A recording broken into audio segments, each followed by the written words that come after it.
Wow, অবিশ্বাস্য! শ্রীলঙ্কার কোমর ভেঙে দিয়ে দুর্দান্ত জয় পেল বাংলাদেশ। শ্রীলঙ্কাকে হারিয়ে যে সমীকরণে দ্বিতীয় রাউন্ড খেলবে বাংলাদেশ, ম্যাচ জিতে যা বললেন অধিনায়ক নাজমুল হোসেন শান্ত, বিস্তারিত দেখুন পুরো ভিডিওতে।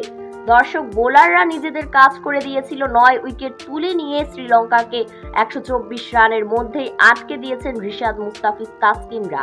এখন দায়িত্ব ছিল ব্যাটারদের। জয় দিয়ে বিশ্বকাপ মিশন শুরু করতে বাংলাদেশকে করতে হবে ১২৫ রান। এই লক্ষ্য নিয়ে ব্যাট করতে নেমে বরাবরই ব্যর্থ হয়েছেন বাংলাদেশের ৩ ব্যাটসম্যান সৌম্য সরকার, তানজিদ তামিম ও নাজমুল হোসেন শান্ত। মাত্র ২৮ রানেই ৩ উইকেট হারিয়ে ফেলেন বাংলাদেশ। তবে এরপর এক প্রান্ত আগলে রেখে ব্যাট চালান তাওহিদ হৃদয় আর লিটন দাস।